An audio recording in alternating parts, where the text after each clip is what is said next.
قال اللہ تبارک و تعالی فی القرآن بسم اللہ الرحمن الرحیم من عمل صالحا من ذکر او انثى وهو مؤمن فلنحيينه حیاتا طیبہ ولنجزینہم اجرہم بأحسن ما كانوا يعملون. مل کے بلند نعرہ الصلوات. صلی علی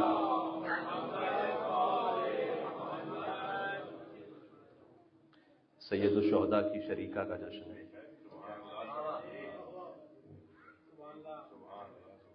جو کہ خانہ زاد امیر المومنین علی بن ابی طالب ہے.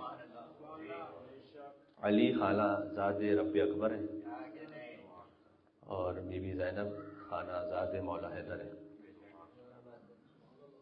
اور یہ آپ جانتے ہیں کہ بی بی کا نام گرامی اللہ سبحانہ و تعالیٰ کے حکم سے رکھا گیا. حضور مکرم نے رکھا خود.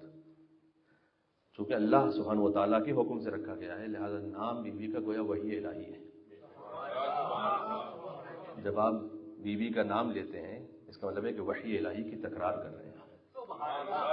عظمت بی بی زینب سلام اللہ علیہا اور ان کے نام گرامی کی عظمتوں پر مل کے صلوات بھیجیں. محمد صلی اللہ علیہ وسلم.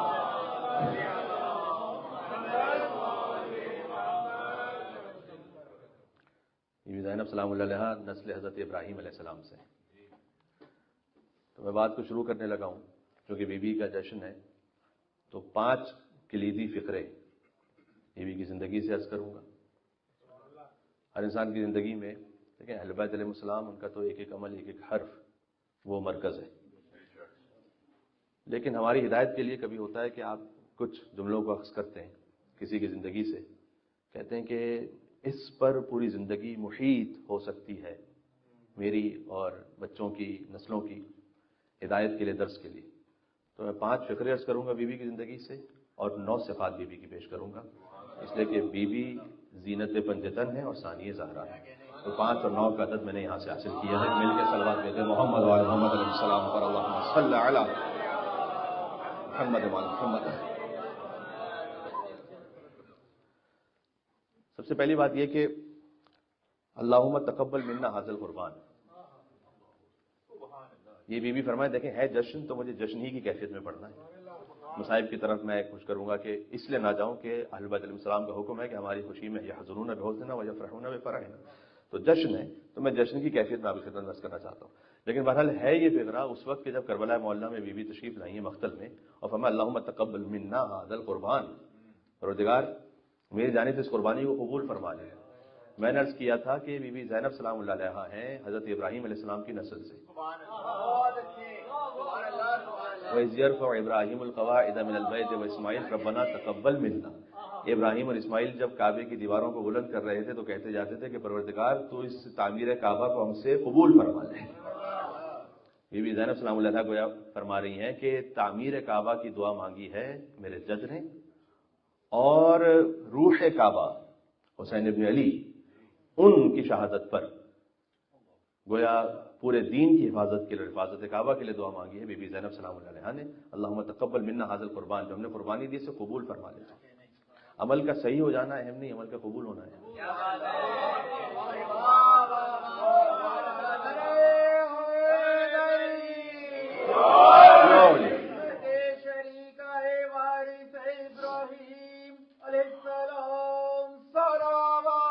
اللہم صلی علی محمد و محمد.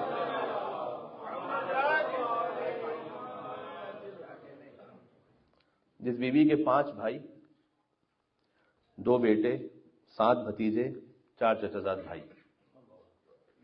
ایک مختصر سے وقت میں شہید ہو چکے ہیں یعنی 18 بنی ہاشم ایک ساتھ شہید ہو چکے ہیں. اور وہ آ کر اللہ سبحانہ و تعالیٰ کی خدمت میں کہہ رہی پروردگار تو قبول فرما لے. کبھی عمل صحیح ہو جاتا ہے قبول نہیں ہوتا. شیطان 6000 سال تک عبادت کرتا رہا امیر المومنین کی نص کے مطابق قبول نہیں ہو سکی کیونکہ عبادت کی قبولیت کے لیے جو ایک بنیادی ترین شرط ہے وہ ہے حجت خدا کے سامنے تسلیم ہونا. وہ نہیں ہے. عمل کا صحیح ہونا اور ہے قبول ہونا اور ہے. اس لیے یہ جو ہے نا اللہم تقبل منا ھذا القربان جس کی زندگی میں یہ آ جائے اس کی زندگی میں خدا ہوتا ہے محور. مجھے لوگوں کی پرواہ نہیں ہے, خدا محور ہے.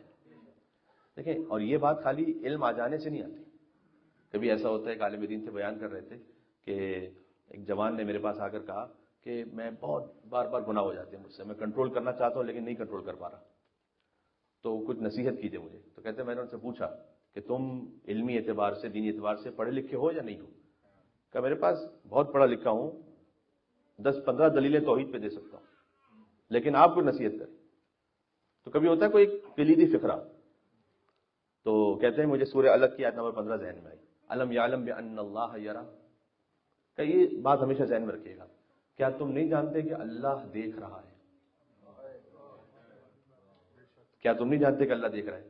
اس آیت کا شان نزول پتہ ہے کیا ہے؟ حضور مکرم تھے سجدے میں، ابو جہل نے آ کے گستاخی کرنا چاہیے، مسجد الحرام کی بات ہے یہ، ابو جہل نے آ کے گستاخی کرنا چاہیے یہ کہتے ہوئے کہ محمد صلی اللہ علیہ وآلہ وسلم وہ تو سجدے میں ہیں، یعنی مجھے نہیں دیکھ رہے، تو مجھے نہیں دیکھ رہے تو میں جو کر لوں وہ اس وقت انہیں معلوم ہی نہیں ہوگا۔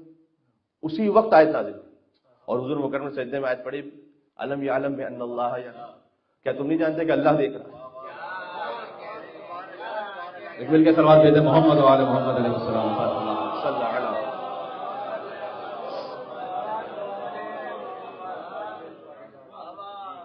چودہویں آیت ہے یہ۔ اس کا مطلب کیا ہے کہ جو اس بات پر یقین رکھے کہ اے اللہ تو قبول کر لے، اس کی زندگی میں محور خدا۔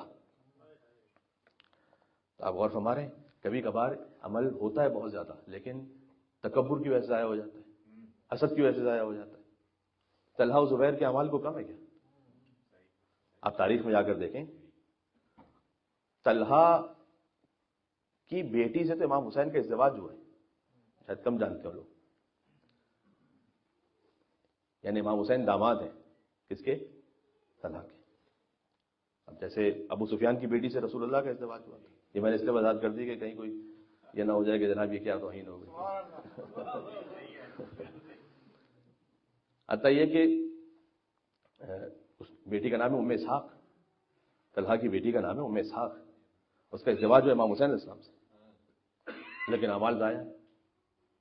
کیوں؟ اس لیے کہ جمل میں امیر المومنین علی بن ابی طالب السلام کے مقابل پر، تو کتنے عمل ہو جب خدا محور نہیں ہے نا، یعنی خلیفۃ اللہ محور نہیں ہے تو اعمال ضائع۔ خدا کا محور ہونا یعنی مطلب خلیفۃ اللہ کا محور ہونا۔ پہلا فقرہ کیا ہو گیا؟ اللہم تقبل منا ھذا القربان، اسے اپنی زندگی میں اپنے آپ کے لیے بھی کہہ رہا ہوں، اسے اپنی زندگی میں ستون بنا لیجیے گا۔ دوسرا فقرہ ہے ما رأیت الا جمیلا،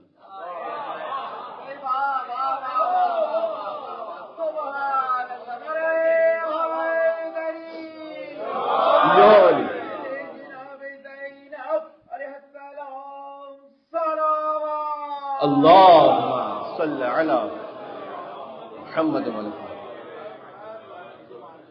میں نے زیبائی کے علاوہ کوئی دیکھا ہی نہیں کربلا میں۔ اس فکرے کا مطلب کیا ہے؟ یعنی مثلاً کیا ششماہے کا گلا چھدا ہوا ہونا یہ کوئی زیبائی ہے؟ یا حجت خدا کی لاش کا پامال ہو جانا یہ زیبائی ہے؟ یا مثلاً علمدار کے بازو قلم ہو جانا کیا یہ زیبائی ہے؟ زیبائی ہے کربلا میں اخلاص، زیبائی ہے ایثار، زیبائی ہے کہ ایک 14 برس کا شہید آئے میدان جنگ میں مقتل میں کہے کہ امیری حسین و نعم الامیر، حسین میرا امیر ہے اور حسین سے بڑھ کر کون امیر ہے۔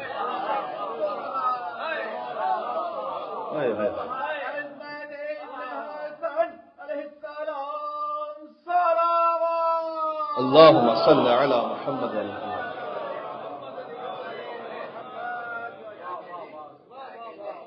یہ ہے کربلا کی زیبائی، ما رأیت الا جمیلا۔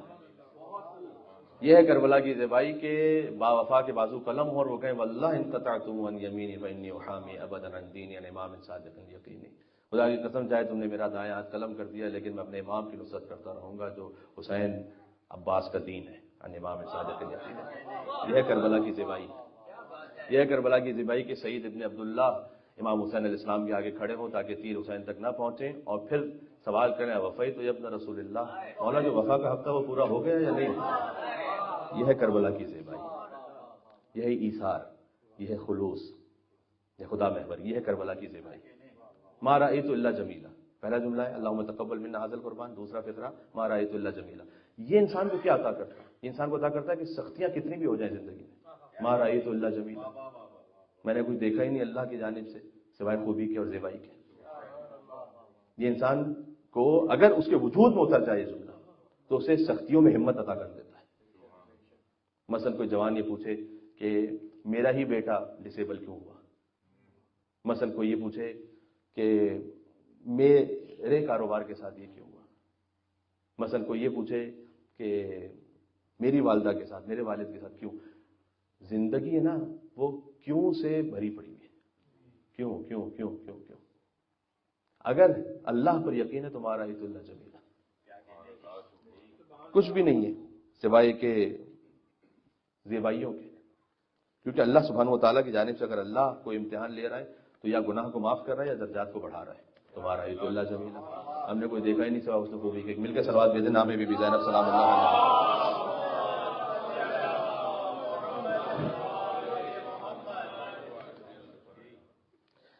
تیسرا فقرہ، یزید ملعون کے دربار میں ہوں، 20 دن کا سفر کر کے آئی بی بی،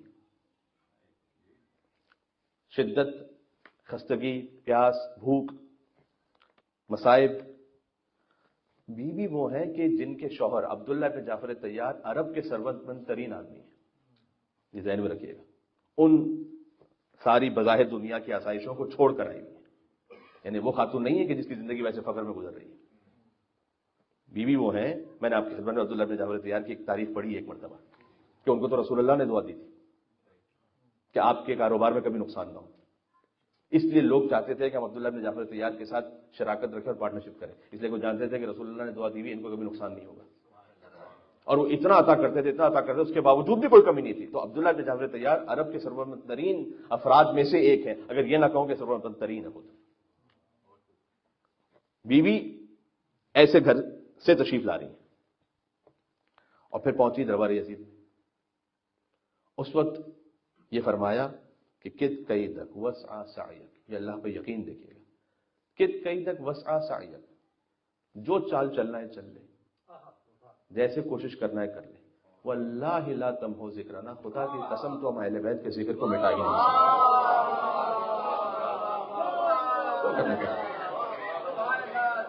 اللہ اکبر، اللہ اکبر۔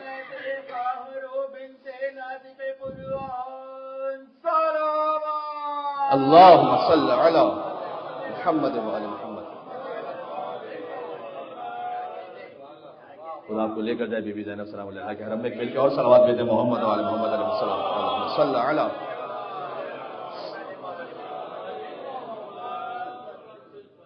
ضمناً بس ایسی بات یاد کر دوں کہ بی بی کا جو حرم مطہر ہے شام میں سبھی جانتے ہیں، لیکن ایک احتمال مصر کا بھی، اور یہ خاص وجہ سے میں پیش کر رہا ہوں۔ اچھا، آیت اللہ مرشی نجفی نے اس بات کو احتمال دیا ہے مصر کا، تو یعنی کسی معمولی شخصیت نے نہیں۔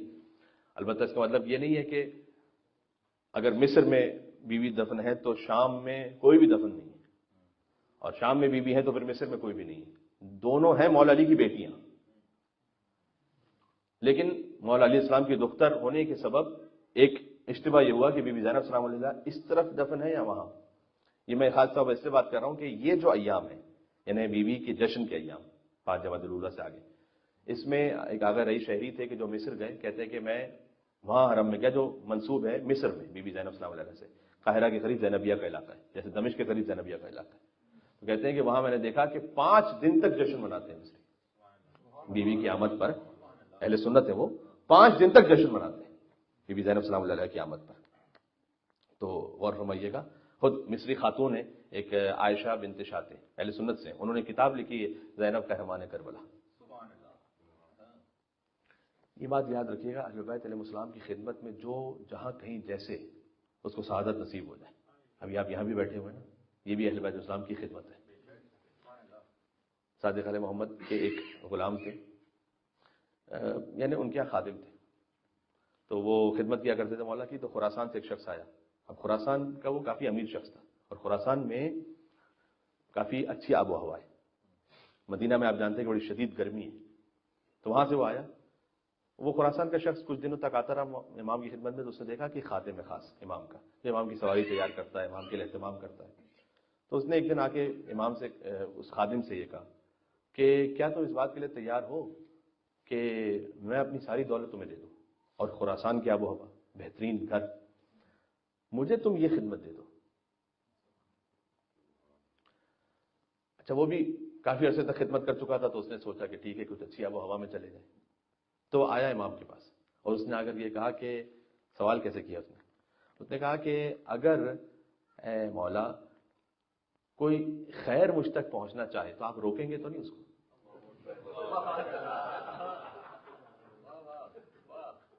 اگر کوئی خیر مجھ تک پہنچنا چاہے تو آپ روکیں گے تو نہیں؟ امام علیہ السلام نے فرمایا کہ ہم تو خیر پہنچانے والے، عادتکم الاحسان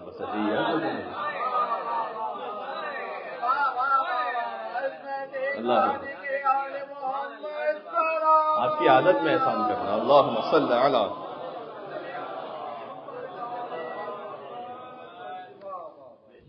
آپ کی عادت میں احسان کرنا. امام نے کہا نہیں، ہم کیوں خیر کو روکیں گے؟ تو بس اس نے کہا کہ مولا ایک شخص آیا ہے، آپ کے خادموں میں کوئی کمی نہیں ہوگی، وہ خراسان سے آپ کی خدمت کے لیے، تو میں اس کی جگہ چلا جاتا ہوں، آپ کی خدمت کرے گا. امام نے کہا ٹھیک ہے، لیکن امام کا کام ہے امر بالمعروف نہی عن المنکر، امام اسے ہدایت کریں گے. اب وہ جب جانے لگا تو امام نے کیسے ولایت کی ہدایت کی اسے؟ امام نے کہا تم نے ہماری اتنی خدمت کی ہے تو یہ بات سنتے جاؤ. وہ یہ کہ قیامت میں جو سب سے عظیم مقام ہوگا وہ رسول اور آل رسول کا ہوگا، اور ہمارے ساتھ جنت میں ہمارے مقام پر وہ رہے گا جو دنیا میں ہمارے ساتھ تھا.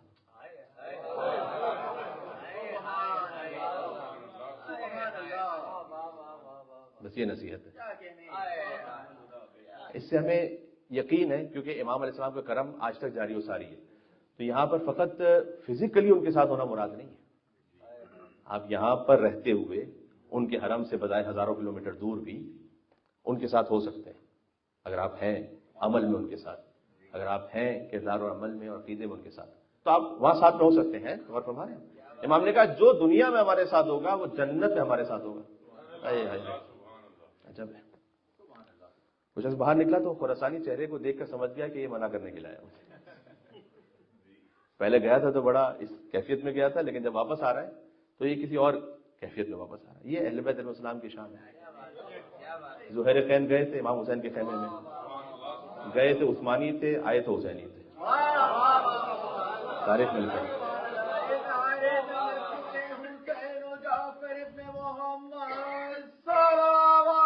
اللہم صل علی محمد وعلی محمد. یہ ذہن میں رکھیے گا. تو اہل بیت علیہ السلام کے کسی بھی ذکر میں آپ تشریف فرما ہو، یہ خود اس بات کے لیے انشاءاللہ سبب بن جائے کہ جنت میں ان کی ہمراہی نصیب ہو جب دنیا میں آپ ان کے ساتھ ہیں. امام نے کہا جو دنیا میں ہمارے ساتھ ہو وہ جنت میں ہمارے ساتھ ہو. اس سے یہ بھی سمجھ میں آتا ہے کہ اہل بیت علیہ السلام کے جو خادمین تھے وہ سارے کوئی فقیر نہیں تھے. مومن طاق کے لیے ہے کہ ان کا اچھا خاصا ایک دکان تھی، ان کا مسم تمار کے لیے کھجور بیچنے والے تھے، بہرحال ایک تجارت کرتے تھے.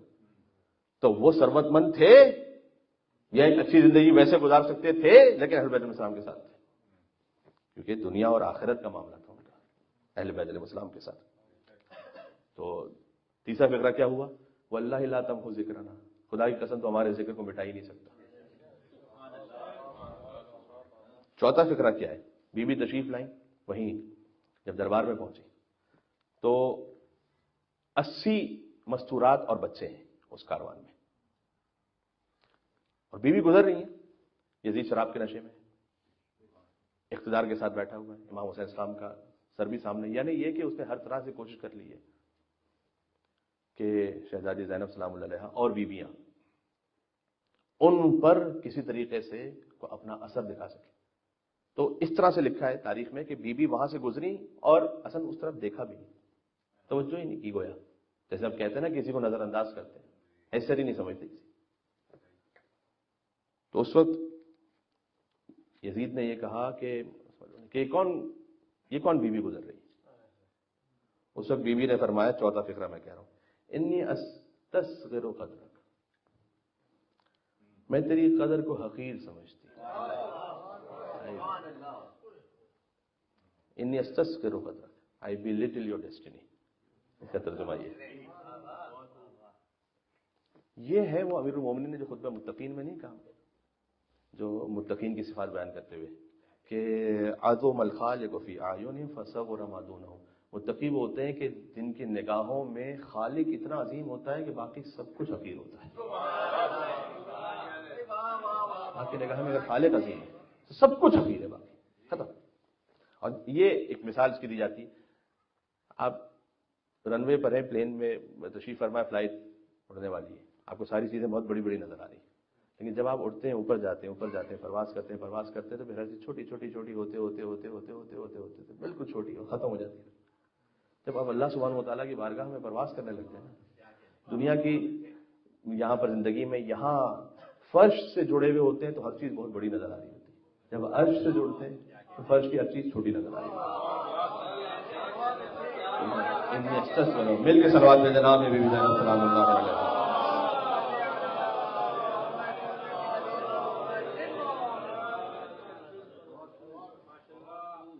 پانچواں فکر، وہیں دربار میں پہنچی تو یزید ملعون نے یہ کیا ہوا تھا کہ پردہ لگایا ہوا تھا اور گھر کی اس کی مستورات وہاں تھی پردے پہ۔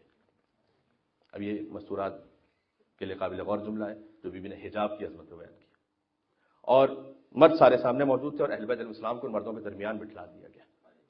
اس وقت بی بی نے فرمایا کہ امن العدل یا ابن الطلقاء، کیا یہی انصاف ہے اے ہمارے آزاد کردہ غلام کے بیٹے کہ تیرے گھر کی بیویاں وہ پردے میں ہوں اور آل رسول وہ بغیر حجاب کے سامنے ہوں۔ میں عرض کروں آپ سے کہ آپ دنیا میں جہاں کہیں رہ رہی ہیں، حجاب آپ کو بی بی فاطمہ زہرا سے ہمراہی عطا کر دیتا ہے، ان کی ہمراہی عطا کر دیتا ہے۔ حجاب آپ کو بی بی زینب سلام اللہ علیہ کی ہمراہی عطا کر دیتا ہے۔ تو یہ 5 فکریں ہمیشہ ذہن میں رکھیے گا، میں انشاءاللہ اس کو دہراتا ہوں، آپ انشاءاللہ ساتھ پڑھیں گے میرے۔ اللہم تقبل منا ھذا القربان ما رأیت الا جمیلا کت قیدک وسع سعیک لا تمحو ذکر واللہ لا تمحو ذکرنا انی استصغر قدرک امن العدل ابن الطلقاء۔ یاد رہے گا انشاءاللہ آپ کو، یہ 5 چیزوں کو محور بنا لیں۔ بیوی کی جو صفات ہے نا، میں 9 صفات پیش کروں گا۔ خصائص الزینبیہ نام سے کتابیں لکھی گئی بیوی کی صفات پر، اس میں سے میں عرض کر رہا ہوں۔ سب سے پہلی ہے وہی خدا محوری۔ اتنا کچھ ہو گیا، بیوی نے وہاں کا اللہم خذ بحقنا، اے پروردگار تو یزید سے ہمارا حق لے لے، تو لے۔ تو آپ امید جو ہے نا وہ خدا سے باندھ کے رکھیں، اس کی حجتوں سے باندھ کے رکھیں۔ شب 11 محرم یعنی شام غریبہ بھی نماز شب نہیں قضا کی، یہ کیسی خدا محوری ہے؟ آپ تصور فرمائیے گا، جس کی زندگی کا محور خدا ہو نا۔ ایک جملہ کہہ رہا ہوں، یاد رہ جائے تو انشاءاللہ مجھے بھی دعا سے نواز دیجیے گا۔ جس کی زندگی کا محور خدا، اس کی زندگی میں کبھی بند گلی نہیں ہوتی، کبھی بند گلی ہوتی ہے۔ کیوں بند گلی ہوتی ہے؟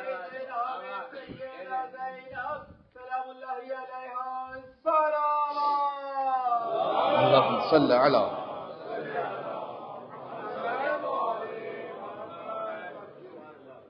زندگی اس اطمینان کے ساتھ ہوتی ہے۔ دیکھیں لذت کی بھی 2 قسمیں، لذت جسمی اور لذت معنوی۔ بولی سینا نے لکھا ہے کہ لذت جسمی کا معاملہ یہ ہے کہ وہ محدود ہے، آپ کو کھانا بہت اچھا لگتا ہے، کتنا کھا لیں گے؟ لذت جسمی جو ہے نا وہ محدود ہے، 2 دفعہ کھا لیں گے، 4 دفعہ، لیکن اگر آپ 5-6 دفعہ 10 دفعہ کوئی کھانا کھائیں گے کہیں گے نہیں بھائی، لذت جسمی محدود ہے۔ اور لذت جسمی کے بعد اس میں آگے آفات بھی بہت ہیں، اگر ایکسٹرا کھا لیا تو پھر جسم کے لیے نقصان دہ۔ لذت معنوی میں ایسا نہیں ہے، الا بذکر اللہ تطمئن القلوب، اس لیے کہ جو ذکر خدا سے سکون حاصل کرے، یعنی خدا کی یاد سے سکون حاصل کرے، اس میں کوئی سائیڈ ایفیکٹ نہیں ہے، اس میں خیر ہی خیر ہے نا۔ تو یہ ہے خدا محوری۔ دوسری بیوی کی صفت آپ جانتے ہیں، میں نے تو خالی ترتیب دیا ہے، ایک شجاعت ہے۔ قرآن میں مثال موجود ہے 2 مستورات کی، حضرت آسیہ بھی شجاع تھی، حضرت مریم بھی شجاع تھی، ضرب اللہ مثلا للذین آمنوا امرأۃ فرعون۔ اس وقت بی بی فرمائے ابن زیاد کے دربار میں الحمدللہ الذی فتحکم، حمد اس خدا کی کہ جس نے تمہیں ذلیل کر دیا، خود قیدی بن کے آئی گئی۔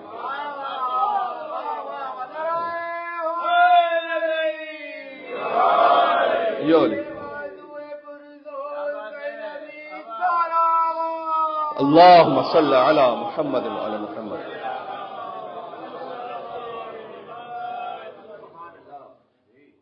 یہ شجاعت، الحمدللہ الذی اکرمنا بنبیہ، حمد اس پروردگار کی کہ جس نے اپنے نبی کے ذریعے سے ہمیں کرامت عطا کی، حمد اس خدا کی کہ جس نے ہمارے لیے آیت نازل کی ہے کہ انما یرید اللہ لیذھب عنکم الرجس اہل البیت ویطہرکم تطہیرا۔ اللہم صلی علی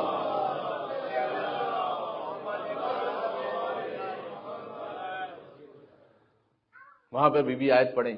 اب یہ خدا محوری بھی ہے، شجاعت بھی ہے نا. وہاں پہ بی آیت پڑھیں. ایک آیت ہے جو بھائی نے شب عاشور پڑھی ہے، بہن نے دربار یزید میں پڑھی شام میں. امام حسین علیہ السلام نے بھی پڑھی یہی آیت، اور پھر بی زینب سلام اللہ علیہ نے بھی یہی آیت پڑھی.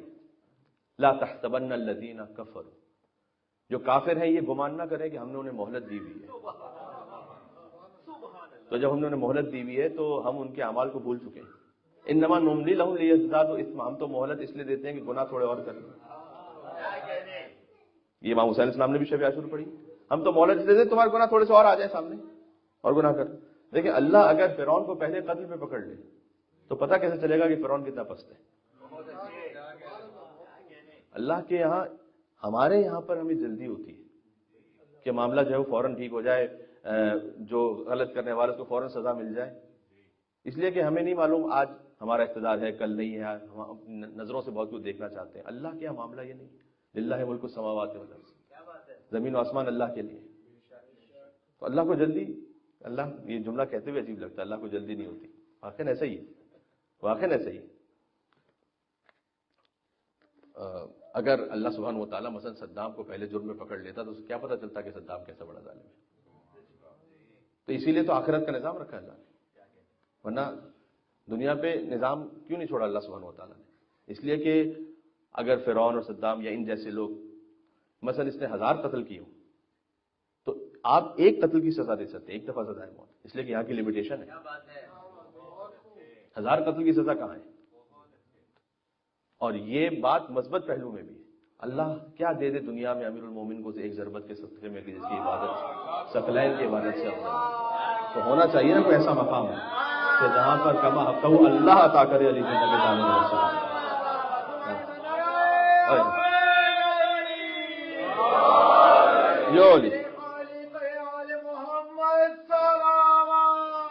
اللہم صلی علی محمد وعلی محمد. پہلی صفت خدا محوری، دوسرا شجاعت، تیسرا عقیلہ ہونا ان کا. عقیلہ یعنی جس کی زندگی کا ایک ایک حرف اور ایک ایک عمل وہ عقل سے متصف ہے، بے عقلی نہیں. جذبات میں آ کے انسان بے عقلی ضرور کرتا ہے، لیکن جو اتنے مصائب سے گزری ہوں اور میزان عقل پہ پوری اترے، وہ بھی بنی ہاشم کا جو میزان ہے وہ ہے عقیلہ بنی ہاشم. چوتھی صفت ہے عالمہ غیر معلمہ ہو. وہ عالمہ جسے کسی نے پڑھایا نہیں ہے. امام جواد علیہ السلام کی طرح 8 برس کے سن میں 1000 سوال کے جواب دیں. اہل بیت وہ عالم جنہیں کسی نے پڑھایا نہیں. لہٰذا بی بی زینب زینت اہل بیت ہے، وہ عالمہ کی جسے کسی نے پڑھایا نہیں. یہ سند ہے امام زین العابدین علیہ السلام کی بی بی زینب سلام اللہ علیہا کے لیے. پانچویں صفت ہے ولایت محوری. ان کی زندگی میں ولایت اللہ کی جانب سے جو حجت ہے نا وہ ہے محور. عالمہ غیر معلمہ ہے، لیکن امام زین العابدین سے سوال کریں کہ اس وقت جل کر مر جائیں یا باہر جائیں، آپ کا کیا حکم ہے؟ مجھے آپ اطمینان سے بتائیے گا. یہاں فرض کیجیے اللہ نہ کرے کہیں پر بھی کوئی ناخوشگوار حادثہ ہو جائے، کوئی آگ لگ جائے، آپ کو کیا یہ علم نہیں ہے کہ جان بچانا واجب ہے؟ اگر ایک خاتون بغیر حجاب کے بھی ہیں تو ان کو جان بچانے کے لیے باہر چلے جانا واجب ہے. ایک مسئلہ کہ جو ایک چھوٹے بچے کو معلوم ہے وہ بی بی زینب سلام اللہ علیہ کو نہیں معلوم ہے. بی بی کو معلوم ہے، لیکن بی بی بتلانا چاہ رہی ہے کہ اب ولی خدا کون ہے. یہ ہے ولایت محوری. اور شمر جالس علی صدر، شمر امام حسین السلام کے سینے پر ہے. لیکن جب کہیں ارجعی الی الفسطاط، امام کہیں کہ خیموں میں چلی جاؤ، اب کیسی منزل آ جائے وہ چلی جائیں گی، کیونکہ ولایت محور. فرمائے اصبری یا اختا، اے بہن صبر کرو. اب صبر کریں گے. اور اسی سے نکلتی ہے چھٹی کیفیت کے ان کا صابرہ ہونا. دیکھیں کربلا ہے ہی نامکمل بی بی زینب سلام اللہ کے ذکر پہ، یہ تو آپ سبھی جانتے ہیں. امام حسین اسلام کی رخصت ہو تو بی بی زینب ہے، امام حسین کی شہادت ہو بی بی زینب ہے، مولا عباس السلام کی رخصت ہو بی بی زینب ہے، حضرت علی اکبر السلام کی شہادت ہو بی بی زینب سلام اللہ علیہا ہے. فقط ایک موقع پہ بی بی نظر نہیں آئیں گی جب ان کے اپنے بچوں کی لاشیں آئیں گی. یہ ہے بی بی کا صابرہ ہونا. آپ اس کیفیت کو سمجھ رہے ہیں؟ اللہ اکبر. ان کا با عفاف اور با حیا ہونا اس شان کے ساتھ کہ میں نے عرض کیا کہ وہاں کہیں حجاب کی عظمت پر کہ کیا یہ انصاف ہے کہ تیری مستورات وہاں ہوں. اور آل رسول باہر ہوں۔ اس کے بعد ایک بڑی اہم بات ہے، 8ویں صفت بیوی کی جو میں یہاں پر لکھ کے لایا ہوں، وہ ہے ان کی فصاحت۔ دیکھیں بیوی کے چلنے کا انداز بی بی فاطمہ جیسا ہے، بولنے کا انداز مولا علی جیسا ہے۔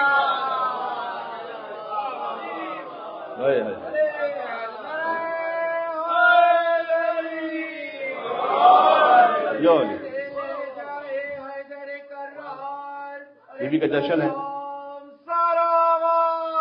اللہ صلی علی۔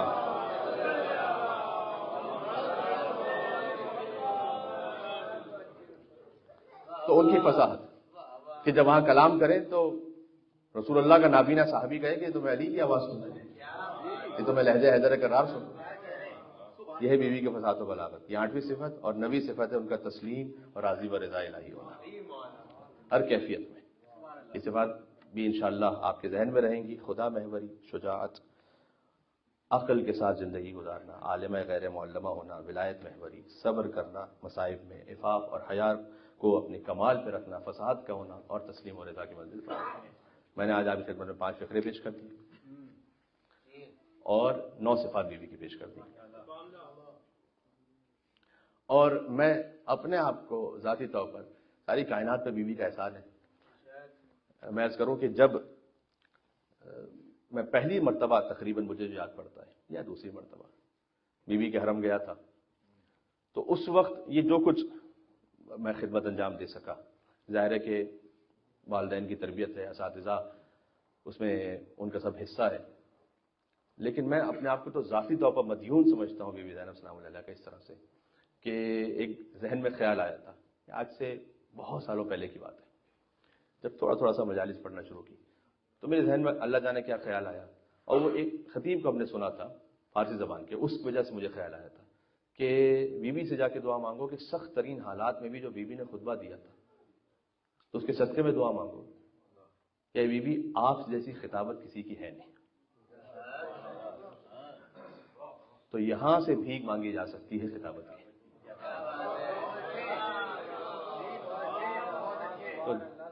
تو جہاں میں بالکل حرم سے باہر آیا، میں نے کہا کیا کیا جا سکتا ہے، تو جہاں زائرین اپنے قدموں کو رکھ کے گزر رہے تھے وہاں میں اپنی زبان کو رکھ کے بہت دیر تک زائرین کے قدموں کی جگہ پر اپنی زبان کو مس کر کے بہت دیر تک دعا کرتا رہا۔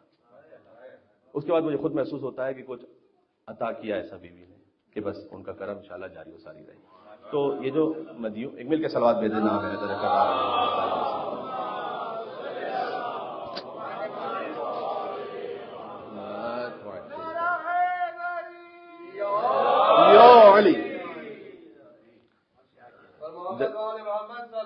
اللهم صل علی